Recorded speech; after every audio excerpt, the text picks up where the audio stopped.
నమస్కారం. NM7 TV న్యూస్కి స్వాగతం. ఎమ్మెల్సీ ఎంపీ ఎన్నికల ఫలితాల సమీక్ష సమావేశం. ఈరోజు నిరంజన్ రెడ్డి ఆధ్వర్యంలో నియోజకవర్గ ఎన్నికల ఫలితాల సమీక్ష సమావేశం జిల్లా పార్టీ కార్యాలయంలో అధ్యక్షులు గట్టు యాదవ్ అధ్యక్షతన జరిగింది. ఇట్టి సమావేశంలో మాజీ మంత్రి నిరంజన్ రెడ్డి, రావుల చంద్రశేఖర్ రెడ్డి, ఆర్ఎస్ ప్రవీణ్ కుమార్, ఎమ్మెల్సీ నవీన్ రెడ్డి పాల్గొని ప్రసంగించారు. మాజీ మంత్రి నిరంజన్ రెడ్డి మాట్లాడుతూ కార్యకర్తలకు అండగా ఉంటామని అన్నారు. రాబోయే కాలంలో సమిష్టి కృషితో స్థానిక సంస్థలలో విజయం సాధిస్తామని అన్నారు. ఇట్టి సమావేశానికి అన్ని మండలాల అధ్యక్షులు, ప్రజాప్రతినిధులు తరలివచ్చి వారి అభిప్రాయాలను పంచుకున్నారు.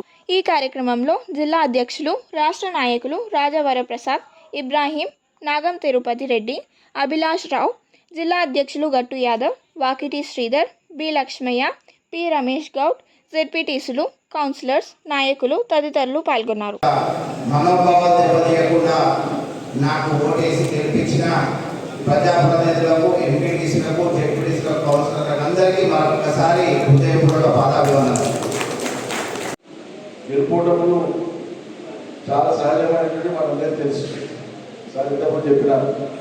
అది వాళ్ళ అవగాహన రాహిత్యము, పరిణతి లేకపోవడాన్ని తెలియజేస్తుంది. గెలుపుతోనో ఓటమితోనో రాజకీయ పార్టీలు, రాజకీయ నాయకులు అక్కడికి వాళ్ళు సమాప్తం అవుతారనుకునేటువంటి వాళ్ళ ఆలోచన ధోరణి, వాళ్ళ చైతన్యాన్ని తెలియజేస్తుంది. వాళ్ళ ఆలోచన వాళ్ళు ఏ స్థాయిలో ఉన్నారని తెలియజేస్తుంది. మనం దానికి సమాధానం ఇచ్చుకుంటూ ఉండడం కంటే మనం కార్యక్షేత్రంలో పని బలోపేతంగా చేయడం ద్వారానే దానికి జవాబు. ఇలా సమీక్ష పెట్టి కేవలం ముఖ్యులు మాత్రమే రండి ఈ హాలు నిండింది, ఇది సంకేతం. మనం ఎన్నికల సమావేశం కోసం మీటింగ్ పెట్టుకుంటే 2500 మంది వచ్చినారు. మన ట్రాన్స్పోర్ట్ పెట్టలే ఏంటి. కాబట్టి శక్తి ఏ రాజకీయ పార్టీకి లేదు తెలంగాణలో, మనకి మాత్రమే ఉన్నది. అది తెలంగాణ ఆత్మ, అది మనకు చూస్తాం. కాబట్టి తెలంగాణ ఆత్మతో మనం పనిచేయడం కొనసాగిస్తే మనకి ఎదురే లేదు.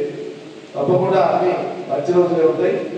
ప్రజాక్షేత్రంలో ఎప్పుడు కూడా ఏది విజయం ప్రశ్న వేసుకోవాలి. ప్రజలకు జరిగిన మేలు విజయం, మనం సాధించిన రాష్ట్రం విజయం, కేసీఆర్ పరిపాలన ఒక విజయం, ప్రజలు నిత్యం అనుభవిస్తున్నటువంటి పరిపాలన ఫలాలు ఒక విజయం. ఈ విజయాలను చెప్పుకుంటూ పోతే వాళ్ళు 100 మాట్లాడినా నేను పనికిరాను. ఆంగ్లంలో దీన్ని డైరెక్ట్ బిల్డ్ చేయడం అంటారు. ఒక వాదాన్ని బిల్డ్ చేయడం, అది మనం నిరంతరం చేయాలి. చాలాసార్లు గతంలో నేను చెప్పినా కానీ మనం పట్టబడలే. ఎదుటోడు మాట్లాడేటువంటి మాటల్ని మనోడు పునరుద్ఘాటించి సార్ ఇట్లా